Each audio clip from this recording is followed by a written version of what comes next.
श्रीराम जय जय राम श्रीराम जय जय राम। ध्येयं सदा परिभवग्नमभीष्टदोहं तीर्थास्पदं शिवविरिञ्चनुतं शरण्यं भृत्यार्तिहं प्रणतपालभवाब्धिपोतं वन्दे महापुरुषते चरणारविन्दम्। ओम श्री सीतारामचंद्राभ्यां नमः उमामहेश्वराभ्यां नमः। ओम श्री एकादशविदक्षेश्वरधाम दरगाह श्रीमते नमः। सत्संग क्रम में आज श्रीमद्भागवत महापुराण के 10वें स्कंद से 82तमो अध्याय भगवान श्री कृष्ण बलराम से गोपियों की भेंट का 82वें अध्याय की कथा है। श्री सुखदेव जी कहते हैं, परीक्षित, अथ एकदा द्वारवत्यां वस्तु रामकृष्णयोः सूर्योपरागासु महानासीत कल्पक्षय यथा। परीक्षित, इसी प्रकार भगवान श्री कृष्ण और बलराम जी द्वारका में निवास कर रहे थे। एक बार सर्वग्रास सूर्य ग्रहण लगा, जैसा कि प्रलय के समय लगा करता है। परीक्षित, मनुष्यों को ज्योतिषियों के द्वारा उस ग्रहण का पता पहले से ही चल गया था, इसलिए सब लोग अपने अपने कल्याण के उद्देश्य से पुण्य आदि उपार्जन करने के लिए समंत पंचक तीर्थ कुरुक्षेत्र में आए। समंत पंचक क्षेत्र वह है जहाँ शस्त्रधारियों में श्रेष्ठ परशुराम जी ने सारी पृथ्वी को छत्रहीन करके राजाओं की रुचि धारा से 5 बड़े बड़े कुंड बना दिए थे। जैसे कोई साधारण मनुष्य अपने पाप के निवृत्ति के लिए प्रायश्चित करता है, वैसे ही सर्वशक्तिमान भगवान परशुराम ने अपने साथ कर्म का कुछ संबंध न होने पर भी लोक मर्यादा की रक्षा के लिए वहीं पर यज्ञ किया था। परीक्षित, उस महान तीर्थ यात्रा के अवसर पर भारतवर्ष के सभी प्रांतों की जनता कुरुक्षेत्र आती थी। उनमें अक्रूर, वसुदेव, उग्रसेन आदि बड़े बूढ़े तथा गद, प्रद्युम्न, शांब आदि अन्य यदुवंशी भी अपने अपने पापों का नाश करने के लिए कुरुक्षेत्र आए थे। प्रद्युम्न नंदन अनिरुद्ध और यदुवंशी सेनापति के वर्मा ये दोनों सुचंद्र, सुख सारणा आदि के साथ नगर की रक्षा के लिए द्वारका में रह गए थे। यदुवंशी एक तो स्वभाव से ही परम तेजस्वी थे, दूसरे गले में सोने की माला, दीप पुष्पों के हार, बहुमूल्य वस्त्र और कवचों से सुसज्जित होने के कारण उनकी शोभा और भी बढ़ गई थी। वे तीर्थ यात्रा के पथ में देवताओं के विमान के समान रथों, समुद्र की तरंग के समान चलने वाले घोड़ों, बादलों के समान विशाल काल एवं गर्जना करते हुए हाथियों तथा विद्याधरों के समान मनुष्यों के द्वारा ढोई जाने वाली पालकियों पर अपनी पत्नियों के साथ इस प्रकार शोभायमान हो रहे थे, मानो स्वर्ग के देवता ही यात्रा कर रहे हों। महाभाग्यवान यदुवंशियों ने कुरुक्षेत्र में पहुंचकर एकाग्र से संयम पूर्वक स्नान किया और ग्रहण के उपलक्ष्य में निश्चित काल तक उपवास किया। उन्होंने ब्राह्मणों को गोदान किया, ऐसी गौओं का दान किया जिन्हें वस्त्रों की सुंदर सुंदर झूलें, पुष्पमालाएं, सोने की जंजीरें पहना दी गई थी। इसके बाद ग्रहण का मोक्ष हो जाने पर परशुराम जी के बनाए हुए कुंडों में यदुवंशियों ने विधिपूर्वक स्नान किया और सतपात्र ब्राह्मणों को सुंदर सुंदर पकवानों का भोजन कराया। उन्होंने अपने मन में यह संकल्प किया था कि भगवान श्री कृष्ण के चरणों में हमारी प्रेम भक्ति बनी रहे। भगवान श्री कृष्ण को ही अपना आदर्श और इष्ट देव मानने वाले यदुवंशियों ने ब्राह्मणों से अनुमति लेकर तब स्वयं भोजन किया और फिर बनी घनी एवं ठंडी छाया वाले वृक्षों के नीचे अपनी अपनी इच्छा के अनुसार डेरा डालकर ठहर गए। परीक्षित, विश्राम कर लेने के बाद यदुवंशियों ने अपने सुहृद और संबंधी राजाओं से मिलना बैठना शुरू किया। वहाँ मत्स्य, उशीनार, कौशल, विदर्भ, कुरु, संजय, काम्बोज, कैकय, मद्र, कुंती, अनर्थ, केरल एवं दूसरे अनेकों देशों के अपने सतपक्ष के सैकड़ों नरपति आए हुए थे। परीक्षित, इनके अतिरिक्त यदुवंशियों के परमहितैषी बंधु नंद आदि गोप तथा भगवान के दर्शन के लिए चिरकाल से उत्कंठित गोपियाँ भी वहाँ आई हुई थी। पांडवों ने इन सबको देखा। परीक्षित, एक दूसरे के दर्शन, मिलन और वार्तालाप से सभी को बड़ा आनंद हुआ। सभी के हृदय कमल एवं मुख कमल खिल उठे। सब एक दूसरे को भुजाओं में भरकर हृदय से लगाते। उनके नेत्रों से आंसुओं की झड़ी लग जाती, रोम रोम खिल उठता, प्रेम के आवेग से बोली बंद हो जाती और सबके साथ सब आनंद समुद्र में डूबने उतराने लगते।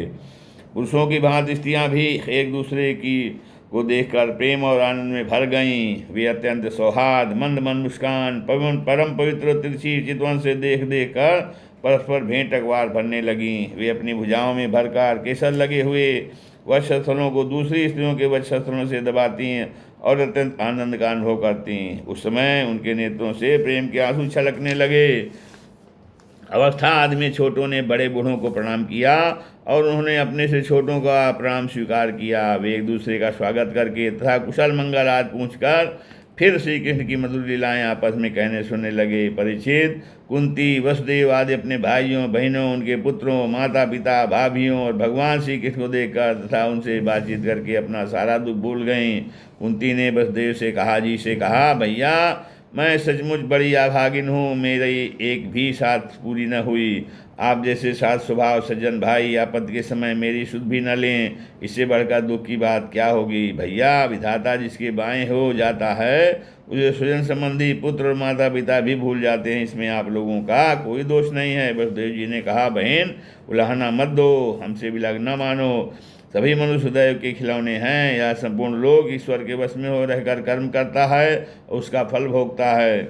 बहन, कंस से सताए जाकर हम लोग इधर उधर अनेक दिशाओं में भागे हुए थे। अभी कुछ दिन हुए ईश्वर के पास से हम सब पुनः अपना स्थान प्राप्त कर सके हैं। ऐसे श्री सुखदेव जी कहते हैं, परीक्षित, वहाँ जितने भी नरपति आए थे वसुदेव, उग्रसेन आदि यदुवंशियों ने उनका खूब स्वागत सत्कार किया। वे सब भगवान श्री कृष्ण का दर्शन पाकर परमानंद और शांति का अनुभव करने लगे।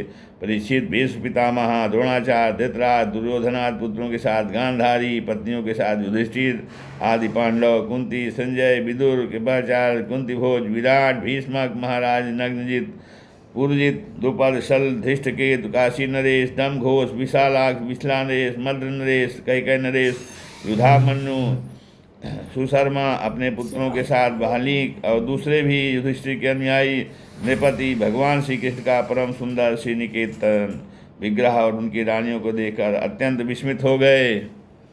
अब वे बलराम जी तथा भगवान श्री कृष्ण से भलीभांति सम्मान प्राप्त करके बड़े आनंद से श्री कृष्ण के स्वजनों से यदुवंशियों को प्रशंसा करने लगे।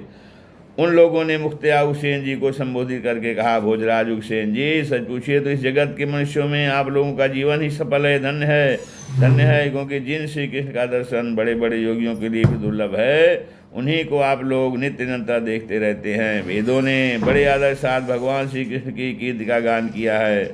उनके चरण धोवन का जल गंगा जल, उनकी वाणी शास्त्र और उनकी कीर्ति है इस जगत को अत्यंत पवित्र कर रही है। अभी हम लोगों के जीवन की ही बात है। इस समय के फेर से पृथ्वी का सारा सौभाग्य नष्ट हो चुका था, परंतु उनके चरण कमलों के स्पर्श से पृथ्वी में फिर समस्त शक्तियों का संचार हो गया और अब वह फिर हमारी समस्त अभिलाषाओं मनोरथों को पूर्ण करने लगी हैं। उग्रसेन जी, आप लोगों का श्री कृष्ण के साथ वैवाहिक एवं गोत्र संबंध है, यही नहीं, आप हर समय उनका दर्शन और स्पर्श प्राप्त करते रहते हैं, उनके साथ चलते हैं, बोलते हैं, सोते हैं, बैठते हैं और खाते पीते हैं। यूँ तो आप लोग गृहस्थी को झंझटों में फंसे रहते हैं जो नरक का मार्ग है, परंतु आप लोगों के घर में वे सर्वव्यापक विष्णु भगवान मूर्तिमान रूप से निवास करते हैं, जिनके दर्शन मात्र से स्वर्ग और मोक्ष तक की अभिलाषा मिट जाती है। श्री सुखदेव जी कहते हैं, परीक्षित, जब नंद बाबा को यह बात मालूम हुई कि श्री कृष्ण आदि यदुवंशी कुरुक्षेत्र में आए हुए हैं, तब ये गोपों के साथ अपनी सारी सामग्री गाड़ियों पर लाद कर अपने प्रिय पुत्र श्री कृष्ण बलराम आदि को देखने के लिए वहाँ आए। नंद आदि गोपों को देखकर सबके सब यदुवंशी आनंद से भर गए। वे इस प्रकार उठ खड़े हुए मानो में शरीर में प्राणों का संचार हो गया हो। वे लोग एक दूसरे से मिलने के लिए बहुत दिनों से आतुर हो रहे थे, इसलिए एक दूसरे को बहुत देर तक अत्यंत गाढ़ भाव से आलिंगन करते रहे। वसुदेव जी ने अत्यंत प्रेम और आनंद से विवल होकर नंद जी को हृदय से लगा लिया। उन्हें एक एक करके सारी बातें याद हो आईं। कंस किस प्रकार उन्हें सताता था और किस प्रकार उन्होंने अपने पुत्र को गोकुल में ले जाकर नंद जी के घर रख दिया था। भगवान श्री कृष्ण और बलराम जी ने माता यशोदा और पिता नंद जी के हृदय से लगकर उनके चरणों में प्रणाम किया। परीक्षित, उस समय प्रेम के उद्रेक से दोनों भाइयों का गला रुंध गया, वे कुछ भी बोल ना सके।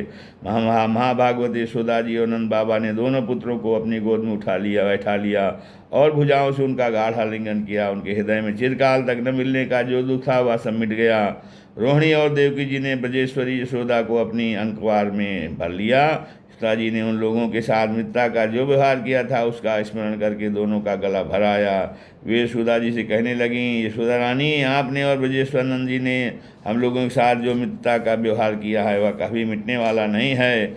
उसका बदला इंद्र का ऐश्वर्य पाकर भी हम किसी प्रकार नहीं चुका सकती। नंद रानी जी, भला ऐसा कौन कृतज्ञ है जो आपके उस उपकार को भूल सके। देवी, जिसमें बलराम और श्री कृष्ण ने अपने माँ बाप को देखा तक न था और इनके पिता ने धरोहर के रूप में इन्हें आप दोनों के पास रख छोड़ा था, उस समय आपने इन दोनों को इस प्रकार रक्षा की जैसे पलकें पुतलियों की रक्षा करती हैं, तथा आप लोगों ने ही इन्हें खिलाया पिलाया दुलार किया और रिझाया। इनके मंगल के लिए अनेकों प्रकार के उत्सव मनाए। सच पूछिए तो इनके माँ बाप आप ही लोग हैं। आप लोगों की देख रेख में इन्हें किसी की आँच तक न लगी। ये सब था, निर्भय रहे। ऐसा करना आप लोगों के अनुरूप ही था, क्योंकि सत्पुरुषों की दृष्टि में अपने पराये का भेदभाव नहीं रहता। नंद रानी जी, सचमुच आप लोग परम संत हैं। श्री सुखदेव जी कहते हैं, परीक्षित, मैं कह चुका हूँ कि गोपियों के परम प्रीतम जीवन सर्वस्व श्री कृष्ण ही थे। जब उनके दर्शन के समय नेत्रों की पलकें गिर पड़ती, तब वे पलकों को बनाने वाले को ही कोसने लगती। उन्हीं प्रेम की मूर्ति गोपियों को आज बहुत दिनों तक वे बाद भगवान श्री कृष्ण का दर्शन हुआ। उनके मन में इसके लिए कितनी लालसा थी, इसका अनुमान भी नहीं किया जा सकता। उन्होंने नेत्रों के रास्ते अपने प्रीतम श्री कृष्ण को हृदय में ले जाकर गाढ़ आलिंगन किया और मन ही मन आलिंगन करते करते तन्मय हो गई। परीक्षित, कहाँ तक कहूँ, वे उस भाव को प्राप्त हो गए जो नित्य निरंतर अभ्यास करने वाले योगियों के लिए भी अत्यंत दुर्लभ हैं। जब भगवान श्री कृष्ण देखा गोपियाँ मुझसे तादात्म्य को प्राप्त एक हो रही हैं, तब एकांत उनके पास गए, उनको हृदय से लगाया, कुशल मंगल पूछा और हंसते हुए जो बोले, सखियो, हम लोग अपने स्वजन संबंधियों का काम करने के लिए बस से बाहर चले आए और इस प्रकार तुम्हारी जैसी प्रेयसियों को छोड़कर हम शत्रुओं का विनाश करने में उलझ गए।